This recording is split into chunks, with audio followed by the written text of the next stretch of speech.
Okay, good morning, everyone. Today we begin our session on discussing um, introduction to multiple linear regression. Okay, may I request you to please open a new RMD file. Some of the notes here I'm going to share with you. Some I would want for you to write on your own as practice, in particular the codes. No? Okay, so what do you mean by multiple linear regression? I'm sure you have met this methodology before in your previous statistics class. So when we use multiple linear regression, we're looking at a statistical technique where we're trying to establish the relationship between a dependent variable, also called a response variable, and two or more independent variables called the predictors. Okay. When you only have one independent variable, then you have a simple linear regression. In this subject, we're not going to double into simple linear regression. Ang gagamitin natin yung multiple linear regression. So what's the goal of multiple linear regression? The goal is twofold. Number one is to understand the behavior of a particular variable. So you have a variable of interest, your dependent variable, and you'd like to understand how it is behaving, behaving given several factors, which are your independent variable. So you'd like to see how your dependent variable will move when your predictor variables also move.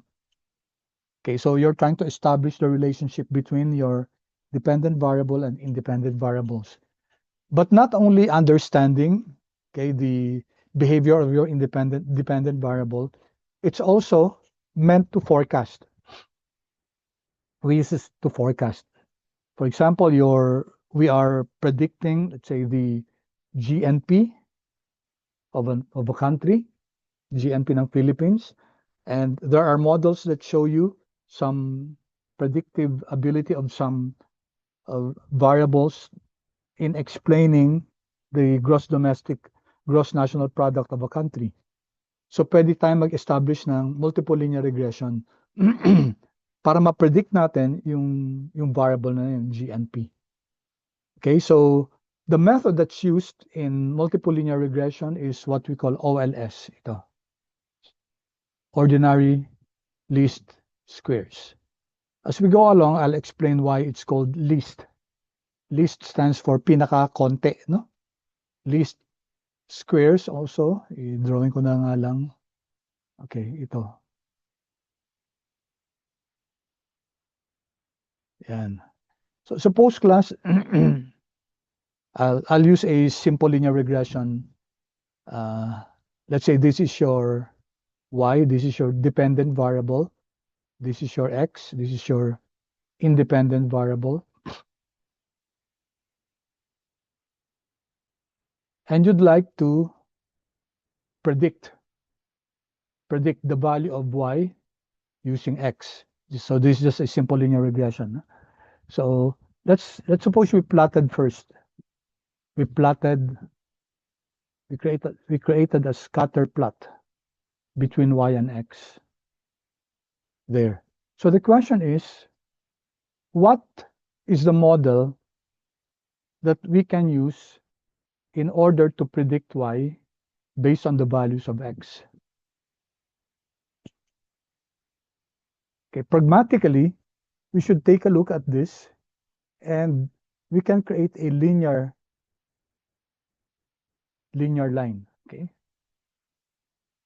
So from the concept that this is multiple linear regression, okay, linear line, the question is this the line?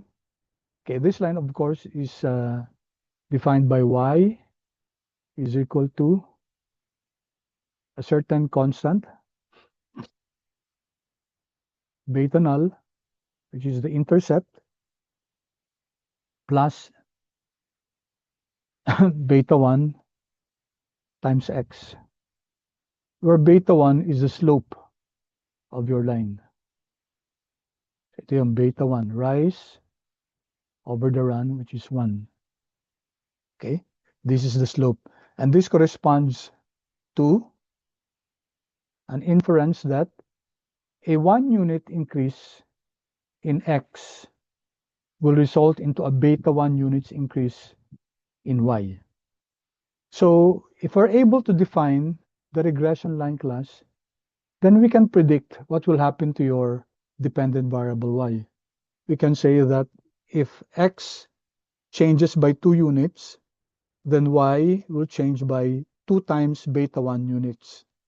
Okay, because beta 1 is the slope that determines the relationship between your y and your x. Okay, so yun yung concept class ng yung OL, ano naman yung OLS? Okay, wait, may question yata dito. May question ba? Yes, may question? Ah, hindi naka-record yung... Ay, ano ba yan? Oh, no.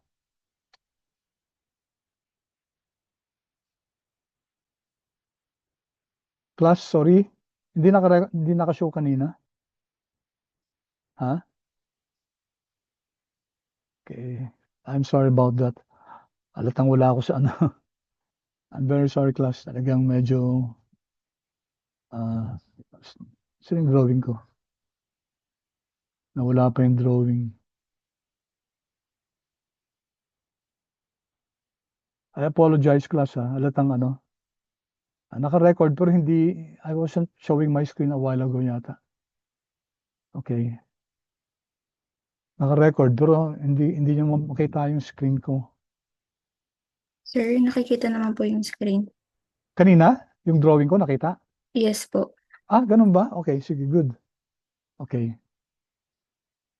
All right, thank you. Akala ko hindi nakapakita eh. Okay, so ito class, no? OLS and OLS, ordinary least squares. Let me go back to my drawing a while ago. Ito, no? Ayan. Let me do it here para may space ako.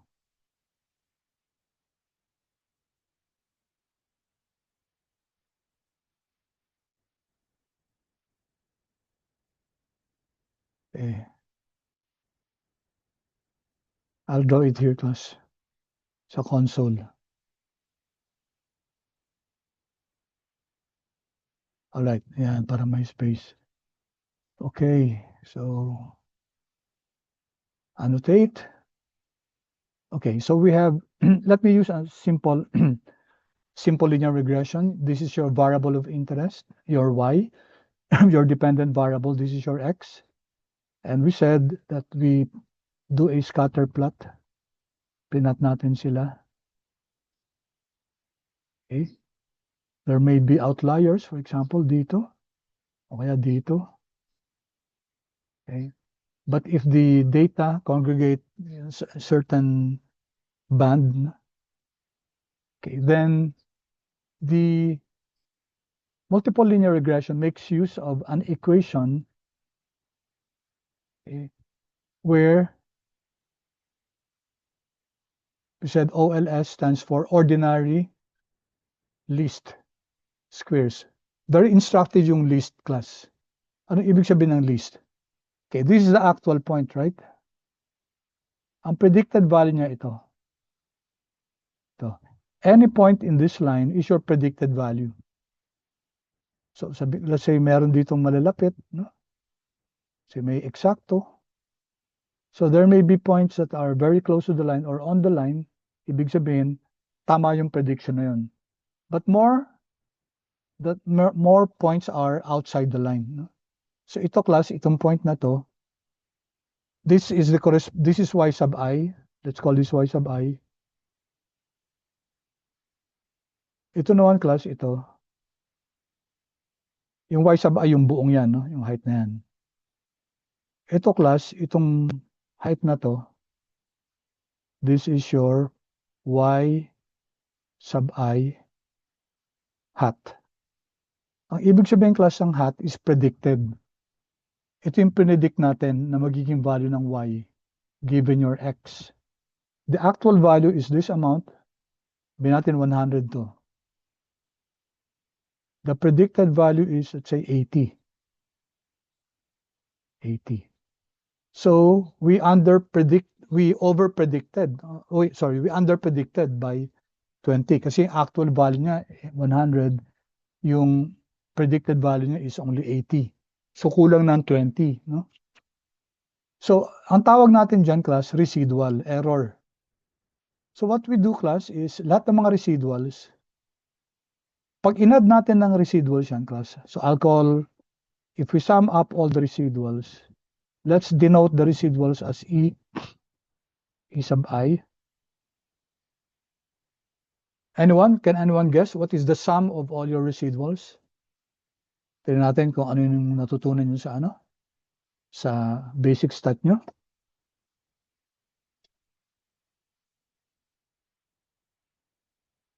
What is the sum of all of these residuals? Ito, residual to, no? Ito, residual to. Okay? Remember, yung line na to is your line of best fit. Yan ang predicted line natin. Ito, residual din to. Ito, residual din to. Okay? Some of your residuals will be negative, some will be positive. Okay? Kung mas mataas si y sub I kaysa sa y hat, positive yun. Ito, class, ito mga to, this is your y, sabihin natin to y sub k to, no? Y sub k.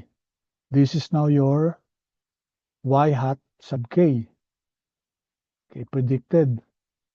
So y sub k minus y hat sub k is negative. So negative yung residual na yan. So some residuals will be positive, some residuals will be negative. So what do you think is the sum of all these residuals? Anyone? Any guess?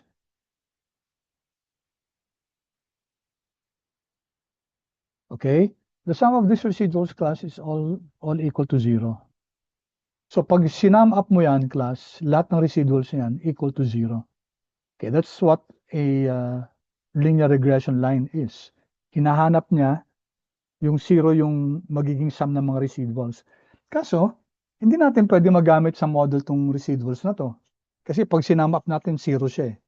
So what's done in modeling is that we don't get the residuals, the sum of the residuals. What we do is we get the residuals squared. Ayan. Kaya nga, least squares. Yung squares dyan, ibig sabihin, residuals yun. So kung kukunin natin, class, yung mga residuals, square natin siya. So magiging ganito yan, magiging area na yan, no? Ganyan ang magiging itsura niyan, yung mga okay, yung mga residuals, no? Na in-square natin. Some are small, some are big. Okay? And then you sum this up. Ito mga residuals na to, i-sum up natin yan. This plus this plus this, lahat ng mga residuals, i-sum up mo siya. Okay? The line of best fit, the multiple linear regression, is the line where, okay, you have the least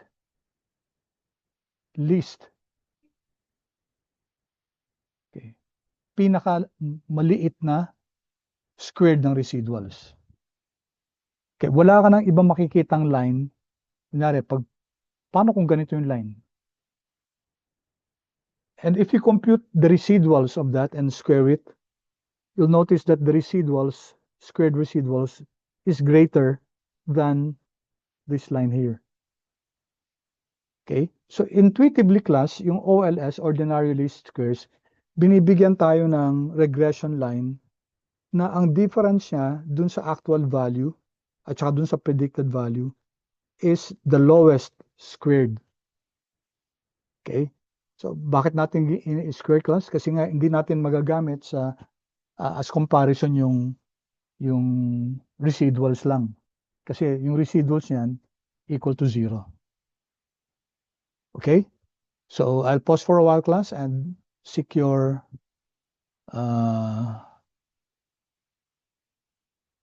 comments, class, kung so far naintindihan yung class. Naintindihan ba yun? Pa-feedback naman, please.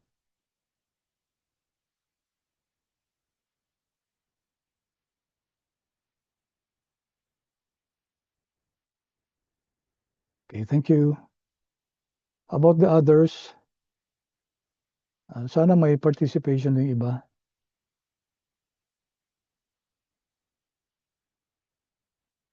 Isa pa rin nakita ko nag-respond. I know, class, that I'm physically challenged ako ngayon, ano. So I will really need, kasi minsan siyempre affected yung ano ko, yung pag-iisip, yung mental ano ko. So baka minsan hindi na maganda yung pag-explain ko, kaya I'll be requesting your feedback kung naiintindihan. Siyempre iba yung okay yung physical ko kasi medyo ngayon kasi may pain, tapos and may nagdodoble yung mind ko. Okay? All right. Thank you so much. Although dadalawa lang yung baka may gusto pang mag-feedback, class. Kung clear tayo so far.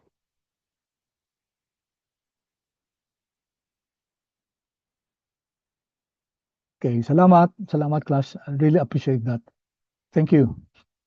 Okay, so punta tayo sa mathematical model. Ito, class, tingnan ito ha.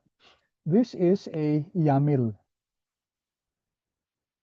Okay, YAML to. And it's a very good method, it's a very good way to write your equations in an RMD file para pag neat siya, ganito yung kakalabasan. So imagine, class, kung ita-text nyo, no? Ita-type nyo by text. Ang hirap niyang, class, ang hirap. So, let's, as we go along, class, may intindihan pa natin to, no? But let me just start with this one. Okay, copy nyo muna to, class. This one, Control C. Just below na lang. No? Just Control V.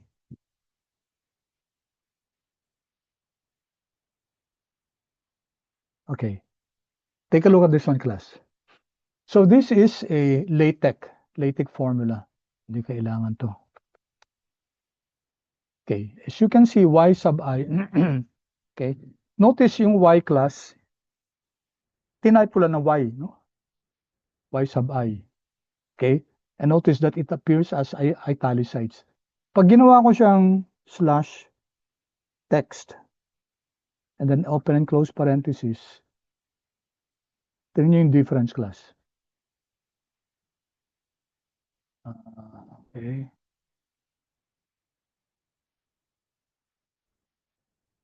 Okay. Tingnan nyo, class, no? Pag ginawa ko siyang text, then lumalabas siya na parang naka-bold lang siya na y sub I. So pag mga variables, class, it's best for you to use yung sa LaTeX lang na letter Y. Tapos underscore, class. Kita nyo, underscore is the underscore, no?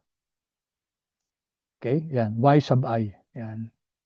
Then it's equal to beta. When you're writing Greek letters, class, yan, slash beta. And then underscore 0 para magkaroon ng subscript.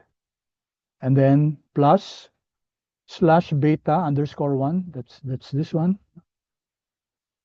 Then x underscore I1. Kita nyo, no? Yung curly brackets. Dalawa kasi yung underscore, kaya nagka-curly brackets tayo. Plus slash beta 2. Okay? Beta 2. X, again, underscore 21. So you can easily see the pattern. Oras na yung iba, class, matutunan nyo na, madali ng Of course, there will be others na you will learn as you go along. And then ito, slash C dots, class. Ibig sabihin yung C dots na yan, ito. Dot. Okay? Slash C dots. And then plus, meron tayong beta pa dito, slash beta sub P times X sub P sub I plus epsilon naman. Ito yung error natin, epsilon underscore I. So this, in a nutshell, is the equation for a multiple linear regression, where your y is your dependent variable. Your beta, this beta is your intercept. and your beta 1, beta 2, up to beta sub p are your parameters, are your independent variables. Now, if you take a look at this one class, sinulat ko siya sa isang ano, no? Simula ng LaTeX, $, end ng LaTeX, $. Okay? There are some codes here class na ano, na I will not be discussing. Ito, sinasabi ko lang array left. Ibig sabihin nun that the text will be written on the left. Tapos ito class, alam nyo na to, no? By the way, ito class, itong slash na to, it means that start on the next line. Yan, tingnan nyo to. Slash. So, ibig sabihin yan, pag tinignan nyo to class, epsilon sub I, yung susunod niya, next line na. So, every time you see a slash, it means that go to the next line.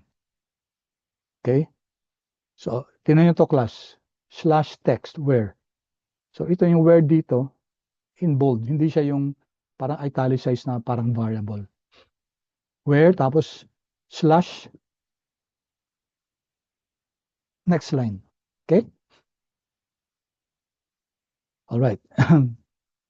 So, tingnan nyo to, y sub I is the dependent variable for observation I sub 1. Okay? So, you can see that maganda yung pagkasulat niya. Okay, pag ninit nyo to, you can see that the variables are clearly written. The explanation of the variables are clearly written also. The dependent variable for the observation I, and then slash ulit. Okay. Slash dito for I. Okay, and take note class, yung is the dependent variable for observation. Linagay ko siya under sa text para ang lumabas sa kanya is regular text lang. Observation. And then close ko siya para hanggang observation lang. And then I. Diba? Yung I, since nasa labas siya ng text, it will be written as in italics. No? Okay? So anyway, I leave you to take a look at this class. Again, yung double backslash dito. And then si epsilon, tingnan nyo ito. Slash epsilon sub I, yan na naman, no? Okay. Slash simulates, no? It simulates, ito yon. Ito yung symbol na yon. N, normally distributed with mean 0. And slash sigma squared. Okay, pag naka-square class, caret. Pag naka-underscore, underscore, no? Pag subscript, underscore, pag superscript, slash. And then I ended the array. And you can see how clearly written the formula is. Okay, so as we learned the LaTeX class, we of course learned ang pinaka-objective natin class, yung learning the model. So y is your dependent variable, x sub I, x sub 1, x sub 2, x sub p are the independent variables or your predictors. Beta is the intercept. Beta 1, 2, up to p. Okay, these are your regression coefficients. Epsilon sub I is the error term. Bakit class nagkakaroon ng epsilon sub I? Bakit? Pwede ba siyang hindi ilagay? Pwede ba? Okay, let me explain, no? Okay, so you have here y sub I is equal to, simplihan ko lang beta null plus beta 1, x sub 1, plus beta 2, x sub 2, plus epsilon sub I. Okay, beta x sub 1 I, x sub 2 I. Okay, so ito class, bakit natin linalagyan ng epsilon? If you recall class, ito class, this is your regression line. This is your model line. Ito yung na-generate natin kanina, yung regression line na to. This equation is beta null plus beta 1 plus x1 plus beta 2. Beta 2 x2. And that is your regression line. No? Okay? Now, remember class, ito, let's say ito, no? This is your y sub I. Ito class, ang tawag natin dito, di ba? What do you call this? This is your y sub I hat. Bakit hat? Ito yung predicted. Yung mga nasa line, class, yun ang predicted. So, in this equation, ito class yung y hat, no? Ito yung predicted value. Okay? Ito yun. Here. This is the predicted value. This is your actual value. Yung buong yan, actual value. Ito, yung predicted value. So, y sub I and y sub I hat are not equal. Okay? Are not equal. Anong difference sila? Yung error term. Ito. Yung error term class. Okay? So, how do we make them equal? We can make y sub I and the predicted value y hat sub I equal by adding kung ano man yung residual na yan.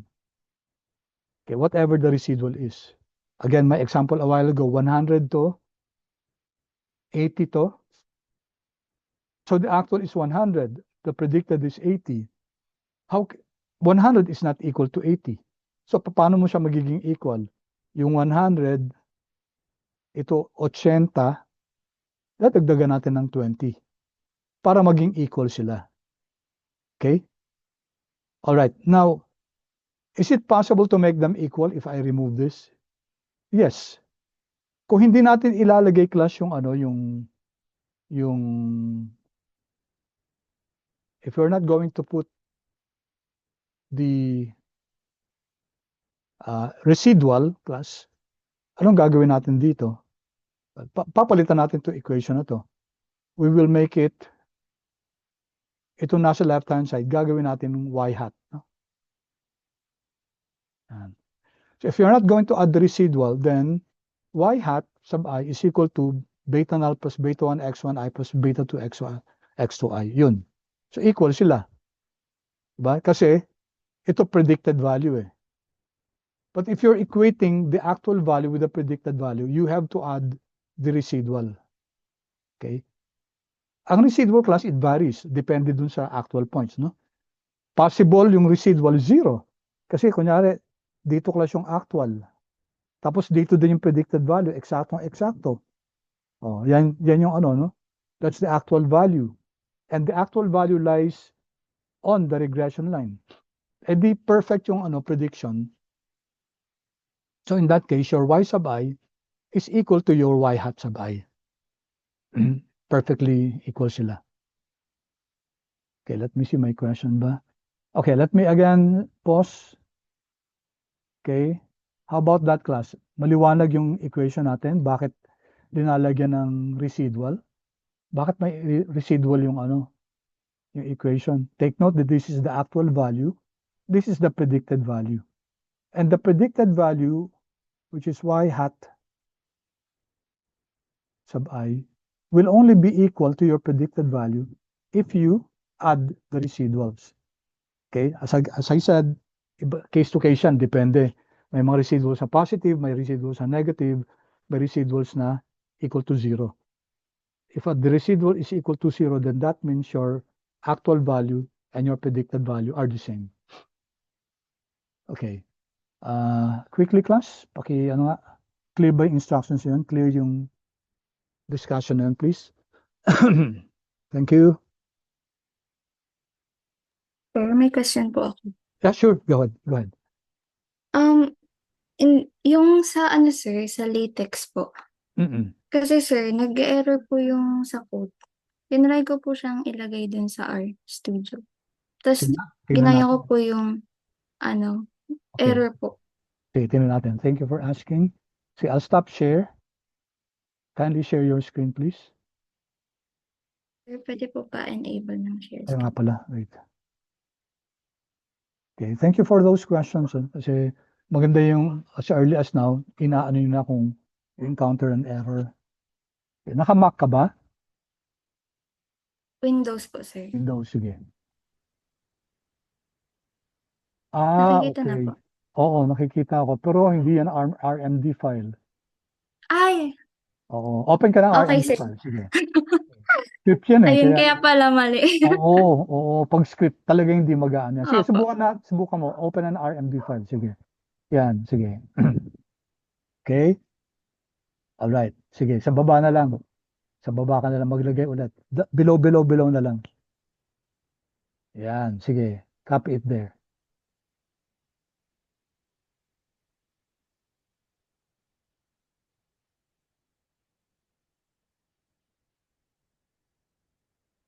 Control enter mo.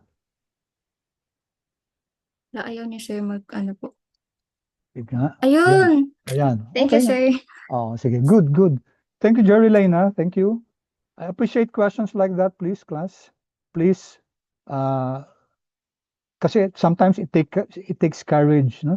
So I always admire people like that who ask their questions, no? Para kasi everybody learns from that, no? Okay, good. Thank you, Jerry Lane. All right, sige, baba na tayo dito, class. Okay. Now, saan ginagamit yung multiple linear regression? Maraming gamit yan, class. Sa finance, it's not only used in economics, it's not only used in mathematics, it's not only used in social sciences, gamit na gamit din yan sa finance. So, finance and economics, for example, gusto natin i-predict yung stock prices or returns.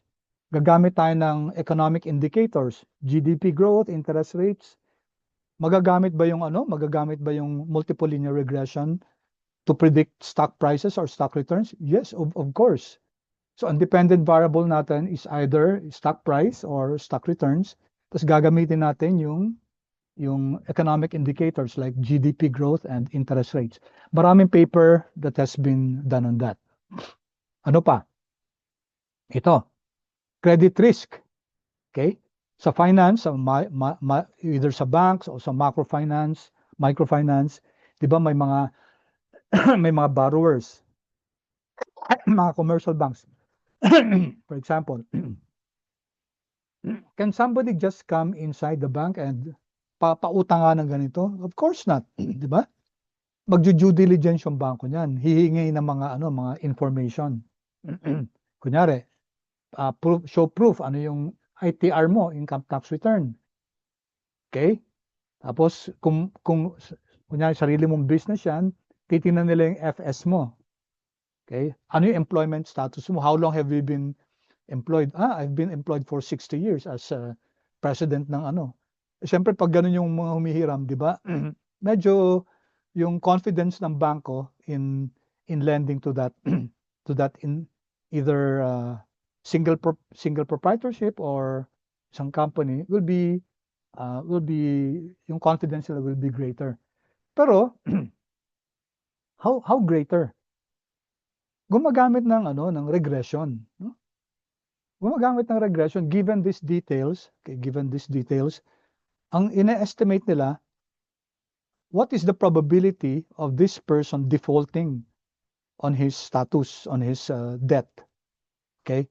And we call that class, may mga ganyang instances, ang tawag niyan, logistic regression. Okay, we're going to study that, no? Logistic regression. Si logistic regression class, ang dependent variable natin, hindi quantitative, hindi continuous variable. Kasi pag multiple linear regression class, ang dependent variable natin, kunyari, stock prices, stock returns, GDP, GNP, these are all continuous variables. Numeric siya. Ibig sabihin, it can take on decimal places.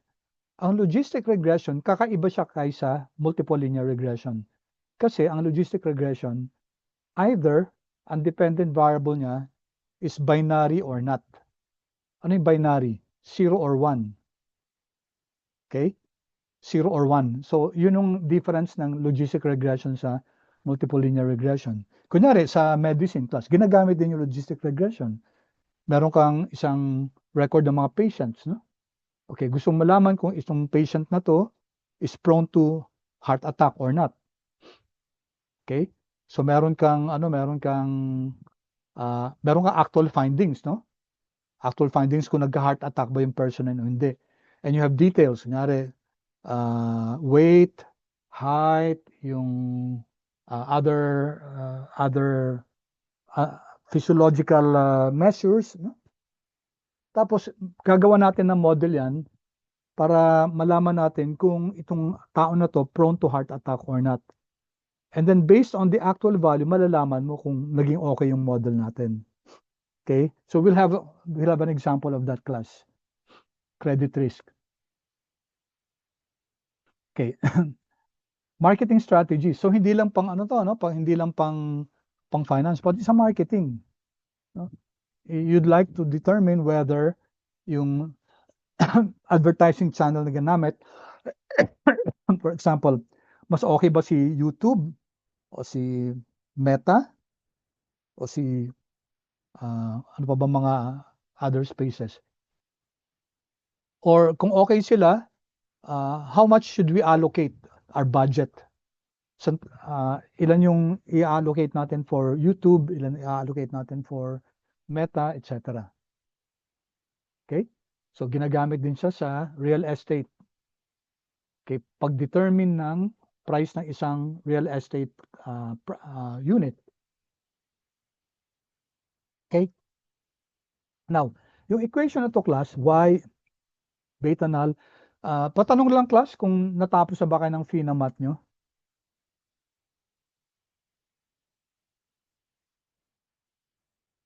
Natapos yun ba yung, nakashare ba ako class? Okay.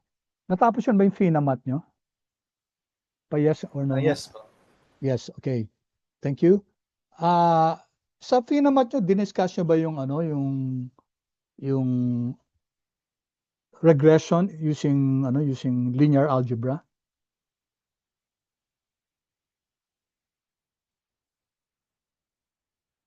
Yes or no? Yes, good. Okay. Okay, good, good. All right. So I don't need to explain that, no? So dito class, ang kaibahan dito, pero ano ginamit yung Excel? What did you use class? Excel ba ginamit nyo? Or nag-manual lang kayo?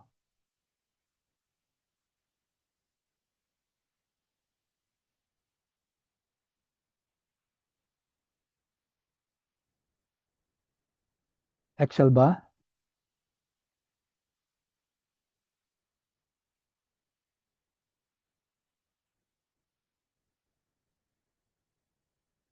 Ang tanong ko, sorry baka two-pronged na naging answer ko, question ko pala. Sa FINA-math ba na-discuss nyo using matrix algebra in order to solve a multiple linear regression model? Baka hindi nyo nakuha yung part ng question na yan. Sa amin, sir, is parang for ano lang talaga, sir, for algebra questions lang, sir. Parang walang regression. Okay, sige. Thank you. Parang to solve for y lang talaga using matrix. Okay, sige. Thank you, Chard. Thank you. Sige, class. So, teka muna, hindi ko pa pala nabigay sa inyo itong ano. Wait, let me share this.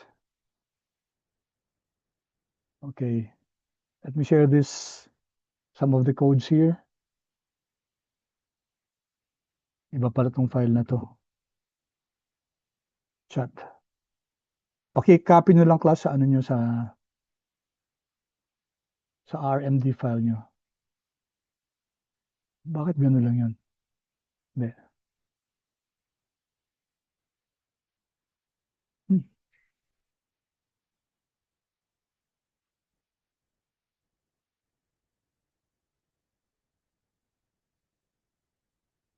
What happened to my...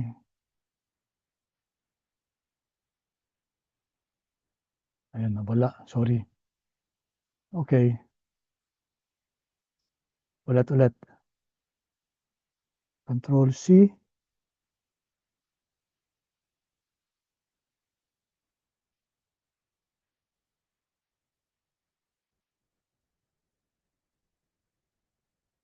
Lampas naman.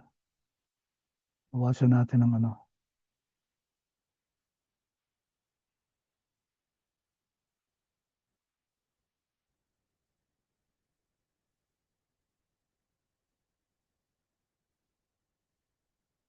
Dalawang ano na lang, dalawang. Ayan. Okay, kindly copy that class to your notes. Okay, these are the examples that I was saying. Basahan natin. Sama natin matrix form. Control C.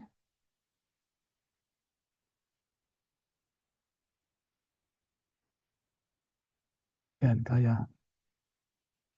Okay. All right, so let's go here first. So we said there are many applications, many uses of multiple linear regression. In matrix form class, okay, so tingnan nyo to class.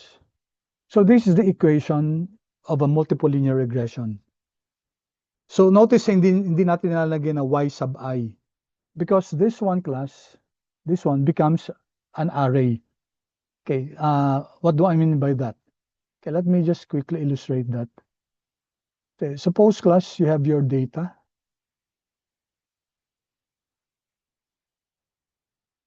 Saan ba yan? Wait.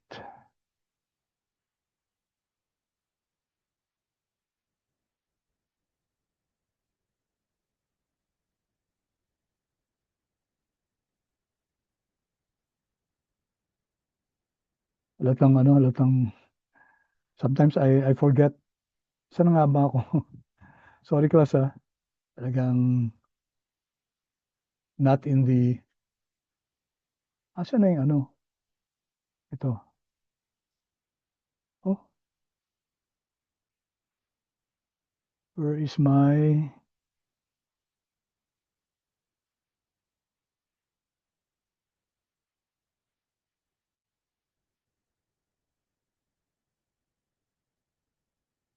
ito pala. Sorry. Yan, okay. So suppose class you have your, okay, kanina, kunyari, ito yung y sub I natin. Ito yung mga dependent variables natin. Let's take a look at,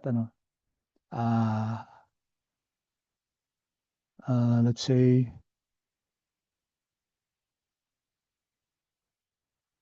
okay, prices na lang, no? Asset prices 1, asset prices Y1, Y2, Y3, Y4, etc. Let's say you have 200 assets, Y200. Tapos yung X1 natin, sabihin natin this is prices to, no? So sabihin natin kunyari yung ng companies, no? Sabihin natin net income to. So we have X1, X1I, X2I, X3I, X1I, mali. Tama, X2I, X3I,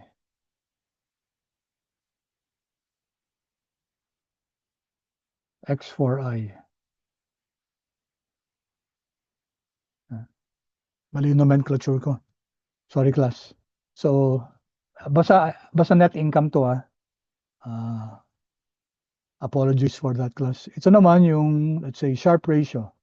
So may mga data ka ng Sharpe ratio. So dalawang variables lang class. So ang model natin would be Y. The price is equal to a certain constant plus B1 times in net income plus beta 2 times Sharpe ratio plus your residual epsilon. So ito yung equation natin class. Notice class, Y is an array. Y 1 up to 200. Ganon din si X class. Ganon din si Y. Okay. And then pag na-model natin class, magkakaroon din tayo ng isang ano dito, ng isang array, predicted value.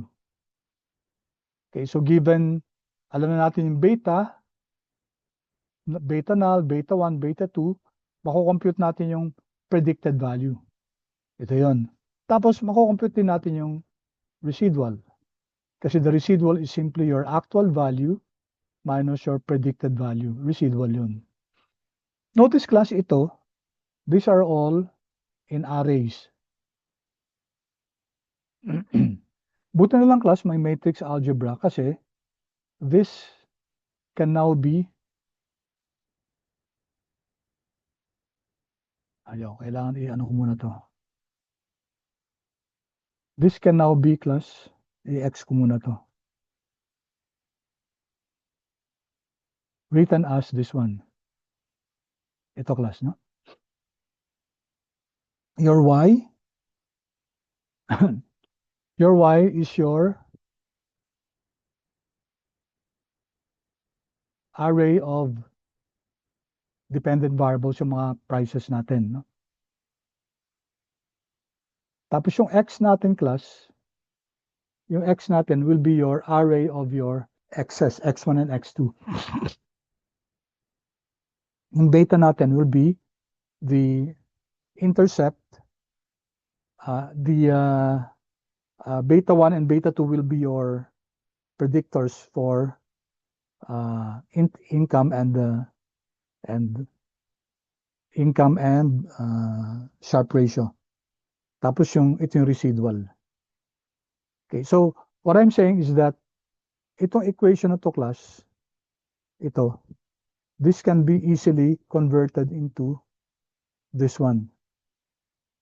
Y is equal to x beta plus epsilon.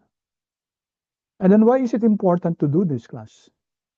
Kasi class, yung mga software, sila R, sila Python, gumagamit ng matrix algebra yan para isolve to.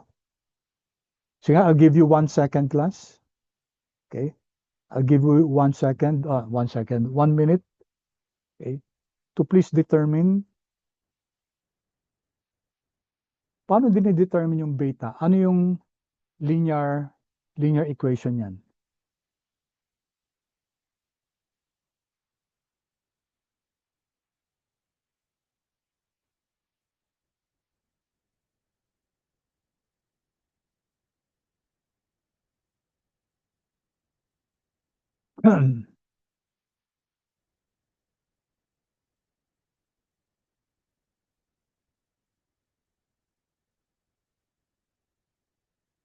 Okay? Sige, ito lang class. Binigay ko na acto sa ilalim, no? Okay. So in order to compute the vector of coefficients, beta, in our case, dalawa yung beta natin. Beta 1, the vector for net income. Vector 2, beta 2 is the vector for the coefficient for Sharpe ratio. So ito siya class. No? Ito yung ginagawa ni R, ito yung ginagawa ni Python. Beta hat, ito yung mga predicted values ng beta natin. Ilan yung betas natin class? Dalawa. X1 and X2. And it's equal to X transpose X inverse X transpose Y. So this is one of the most popular equations class, no? In linear regression. Okay. I-illustrate din natin to class kasi I feel na it's important for you to know. Okay. Ito.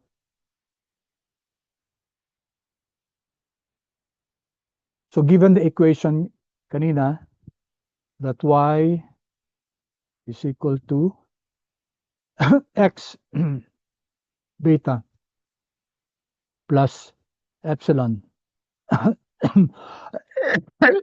in matrix form, no? We can also show that that the values of beta depende yung class kung ilan yung parameters mo, ha?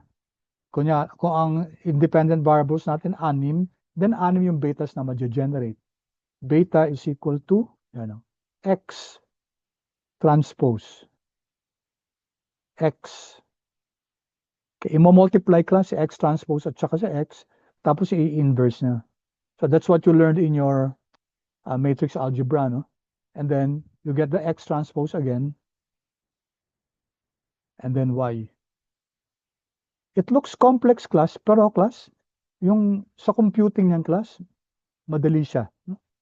So I want you to be aware as early as now that when you do multiple linear regression, this is actually what's happening. X transpose X inverse X transpose Y. So you're using, alam nyo naman yung transpose na X, di ba? Do you know the transpose of X, class? Have you encountered that, class? Transpose?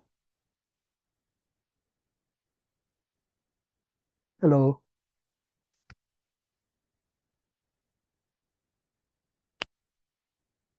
Na-meet nyo na ba yung transpose, class?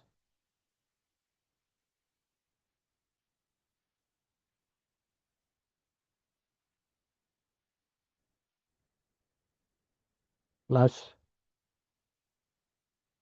Yes po. Okay. Yes, okay. So, familiar sa inyo ito yung X transpose, class. Ito hindi nyo naaral sa TINAMAT. Did you? X transpose X inverse X transpose Y. So this is the matrix formula in order to solve your betas. Ilan yung betas nyo? As many as independent variables. If you have 10 independent variables, then yung beta nyo, 10 yan. Okay? Kung ilan yung independent variables nyo. Okay, let me clear that. So these are just some concepts that you need to know also.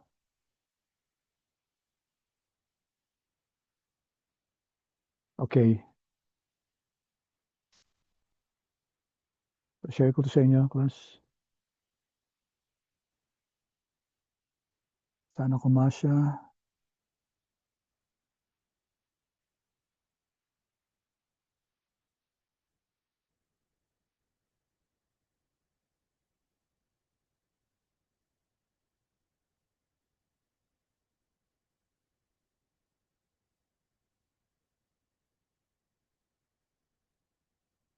Ito muna.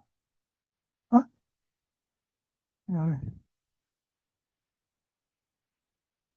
Dumami.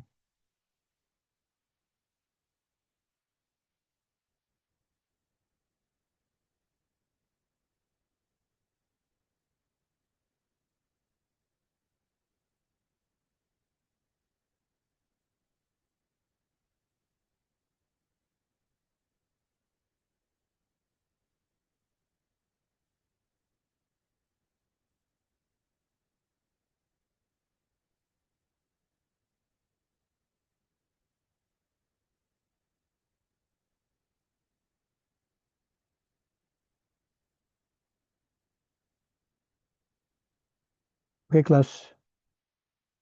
So let's now go to the assumptions. These are very important. Okay. Wherever we, kung saan tayo abot dito, no, sa assumptions. Number one assumption, class, ng classical multiple linear regression is linearity. Okay. Linearity. What do you mean by linearity? Linear, class, ibig sabihin nun, dapat yung predictors natin at saka yung response variable natin, yung dependent variable natin, dapat ang relationship nila linear. Okay? So it doesn't make sense if you're, let's say, trying to establish a linear relationship between a variable that behaves this way, ito yung y mo, at saka x. In the first place, hindi linear yung relationship nila. Okay? Dapat may semblance ng linear relationship. So ito, class, this will not provide a good multiple linear regression model kasi yung relationship nila hindi linear. Okay, so you can check by, sabi natin dito, by producing scatter plots. Scatter plots to. If it was like this, class, yan, okay yon, no? See? Linear yung relationship ng variable, ng dependent tsaka independent natin. Pag hindi, class, okay, it will not work. So dapat linearity tells us that your variable should be linearly related. Okay, so let's take a look at this. Equation number 1. Anong ibig sabihin ito, class? Note, linearity of the parameters. Okay, a related assumption requires that the specified model to be linear in parameters. What does that mean? Si y at saka si x, dapat not only linear yung relationship sila, secondly, okay, yung mga parameters dapat linear din. So hindi pa pwedeng naka-squared to. Okay. Beta cannot be squared. Okay? Pag linear relationship, dapat hindi naka-squared yung beta. Can only take in beta sub 1. Okay, beta sub 1. Okay? So, I think we've reached enough kasi 1 minute na lang, ano? I don't want to start the independence. Any questions, class? Kamusta naman, class? I really apologize for I know that my